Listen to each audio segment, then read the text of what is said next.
ओम नमो भगवते वासुदेवाय। श्रीमद् भागवत महापुराण तृतीय स्कंध पहला अध्याय। इस अध्याय में आज आप सुनेंगे उद्धव और विदुर की भेंट।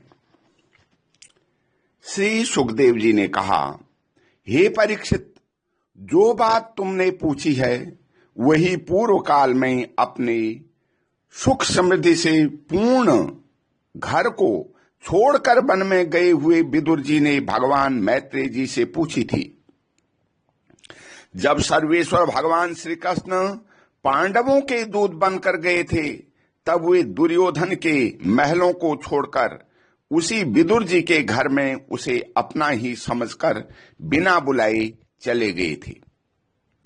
राजा परीक्षित ने पूछा, हे प्रभु, यह तो बतलाइए कि भगवान मैत्रेय के साथ विदुर जी का समागम कहां और किस समय हुआ था। पवित्रात्मा विदुर ने महात्मा मैत्रेय जी से कोई साधारण प्रश्न नहीं किया होगा, क्योंकि उसे तो मैत्रेय जी जैसे साधु शिरोमणि ने अभिनंदन पूर्वक उत्तर दे करके महिमान्वित किया था। सूत जी कहते हैं, सर्वज्ञ सुखदेव जी ने राजा परीक्षित के इस प्रकार पूछने पर अति प्रसन्न होकर कहा, सुनो।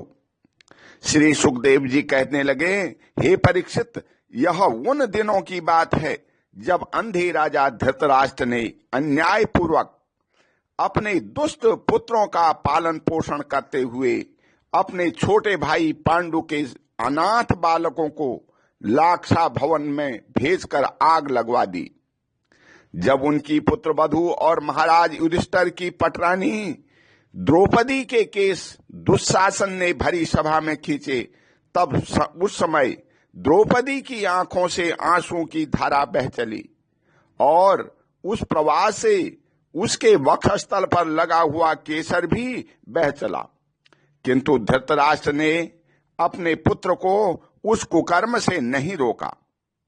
दुर्योधन ने सत्यपरायण और भोले भाले युधिष्ठिर का राज्य जुए में अन्याय से जीत लिया और उन्हें वन में निकाल दिया।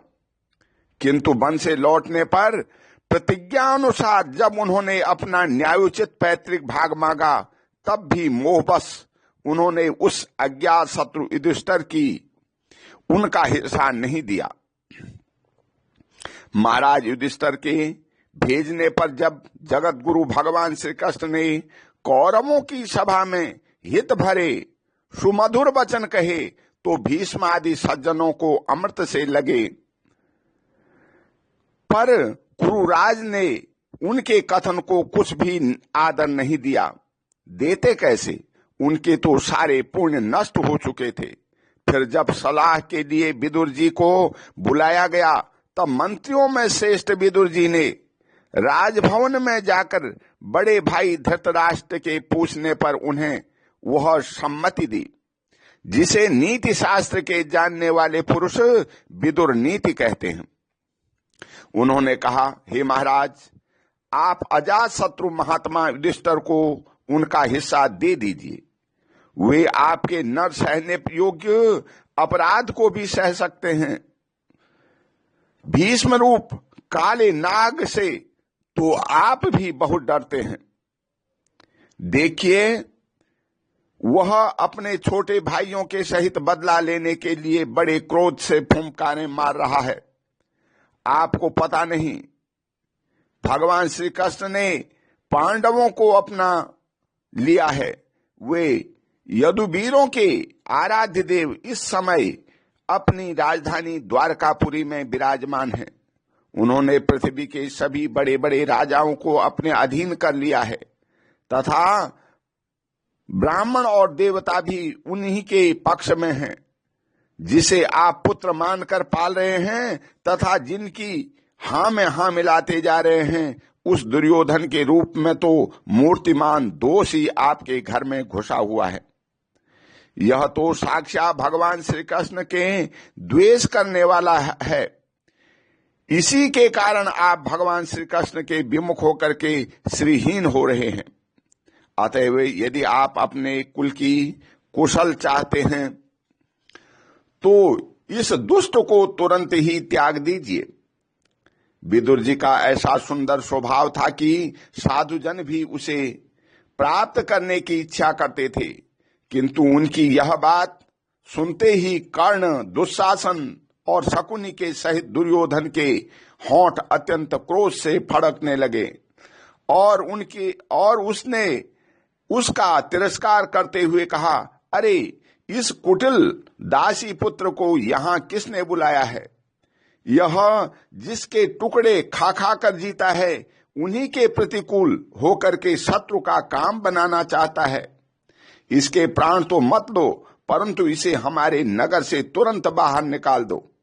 भाई के सामने ही कानों में बाण के समान लगने वाले इन अत्यंत कठोर वचनों से मर्माहत होकर भी विदुर जी ने कुछ बुरा न माना और भगवान की माया को प्रबल समझ करके अपना धनुष राजद्वार पर रख वे हस्तिनापुर से चल दिए।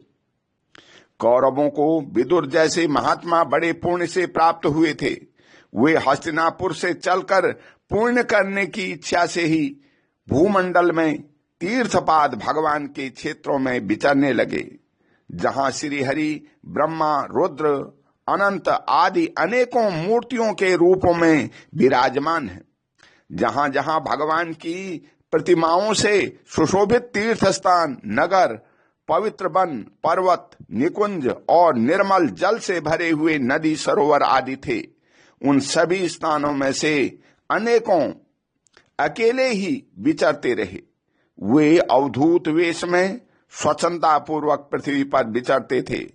उनके जिससे आत्मी जन उन्हें पहचान न सके, वे शरीर को सजाते न थे, पवित्र और साधारण भोजन करते, शुद्ध वृत्ति से जीवन निर्वाह करते, प्रत्येक तीर्थ में स्नान करते, जमीन पर सोते और भगवान को प्रसन्न करने वाले व्रतों का पालन करते रहते थे। इस प्रकार भारतवर्ष में ही विचरते विचरते जब तक वे प्रभाव क्षेत्र से पहुंचे, तब तक भगवान श्री कृष्ण की सहायता से महाराज युधिष्ठिर पृथ्वी का एक छत्र अखंड राज्य करने लगे थे। वहां उन्होंने अपने कौरव बंधुओं से विनाश का समाचार सुना, जो आपस की कलह के कारण परस्पर लड़ भिड़कर उसी प्रकार नष्ट हो गए थे, जैसे अपनी ही रगड़ से उत्पन्न हुई आग से बांसों का सारा जंगल जलकर खाक हो जाता है। यह सुनकर वे शोक करते हुए चुपचाप सरस्वती के तीर पर आए। वहां उन्होंने चित्त, उष्णा, मनु, पृथु, अग्नि, अशित, वायु, सुदास, गौ, गृह और श्राद्ध देव के नामों से प्रसिद्ध 11 तीर्थों का सेवन किया। इनके सिवा पृथ्वी में ब्राह्मण और देवताओं के स्थापित किए हुए जो भगवान विष्णु के और भी अनेकों मंदिर थे, जिनके शिखरों पर भगवान के प्रधान आयुध चक्र के चिन्ह थे और जिनके दर्शन मात्र से श्री कृष्ण का स्मरण हो आता था, उनका भी सेवन किया। वहां से चलकर वे धन धान्यपूर्ण सौराष्ट्र, सौवीर, मत्स्य और कुरुजांगल आदि देशों में होते हुए जब कुछ दिनों में यमुना तट पर पहुंचे, तब वहां उन्होंने परम भागवत उद्धव जी का दर्शन किया। वे भगवान श्री कृष्ण के प्रख्यात सेवक और अत्यंत शांत स्वभाव थे। वे पहले बृहस्पति जी के शिष्य रह चुके थे। विदुर ने उन्हें देख करके प्रेम से गाढ़ आलिंगन किया और उससे अपने आराध्य भगवान श्री कृष्ण और उनके आश्रित अपने स्वजनों का कुशल समाचार पूछा। विदुर जी कहने लगे, हे उद्धव जी, पुराण पुरुष बलराम जी और श्री कृष्ण ने अपने ही नाभि कमल से उत्पन्न हुए ब्रह्मा जी की प्रार्थना से इस जगत में अवतार लिया है। वे पृथ्वी का भार उतार कर सबको आनंद देते हुए अब श्री वसुदेव जी के घर कुशल से रह रहे हैं।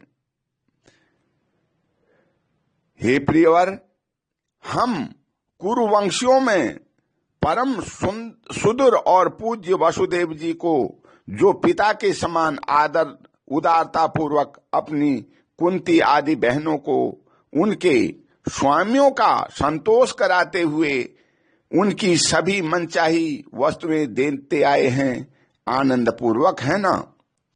हे प्यारे उद्धव जी, यादवों के सेनापति वीरवर प्रद्युम्न जी को तो प्रसन्न है ना, जो पूर्व जन्म में कामदेव थे तथा जिन्हें देवी रुक्मिणी ने ब्राह्मणों की आराधना करके भगवान से प्राप्त किया था। सात्वत, वृष्टि, भोज और दाहारी वंशी यादवों के अधिपति महाराज उग्रसेन तो सुख से है ना, जिन्होंने राज्य पाने की आशा का सर्वथा परित्याग कर दिया था, किंतु कमल नयन भगवान श्री कृष्ण ने जिन्हें फिर से राज सिंहासन पर बैठाया। हे सौम्य, अपने पिता श्री कृष्ण के समान समस्त रथियों में अग्रगण्य श्री कृष्ण तनय सांब सकुशल से है ना। ये पहले पार्वती के द्वारा गर्भ में धारण किए हुए स्वामी कार्तिकेय हैं। अनेकों व्रत करके जाम्बवती ने इन्हें जन्म दिया था। जिन्होंने अर्जुन से रहस्य युक्त धनुर्विद्या की शिक्षा पाई है, वे सात्विकी तो कुशल पूर्वक है ना। वे भगवान श्री कृष्ण की सेवा में अनायासी भगवत जनों की उस महान स्थिति पर पहुंच गए हैं जो बड़े बड़े योगियों को भी दुर्लभ है। भगवान के शरणागत निर्मल भक्त बुद्धिमान अकूर जी भी प्रसन्न है ना, जो श्री कृष्ण के चरण चिन्हों से अंकित वज्र के मार्ग की रज से प्रेम से अधीर होकर लौटने लगे थे। भोजवंशी सुखदेव जी की पुत्री देवकी जी अच्छी तरह है ना, जो देव माता अदिति के समान ही साक्षात विष्णु भगवान की माता है। जैसे बेत्रयी यज्ञ विस्तार रूप अर्थ को अपने मंत्रों में धारण किए रहती है, उसी प्रकार उन्होंने भगवान श्री कृष्ण को अपने गर्भ में धारण किया था। आप भक्त जनों की कामनाएं पूर्ण करने वाले भगवान अनिरुद्ध जी सुखपूर्वक है ना, जिन्हें शस्त्र वेदों के आदि कारण और अंत करण चतुष्टय के चौथे अंश मन के अधिष्ठाता बतलाते हैं।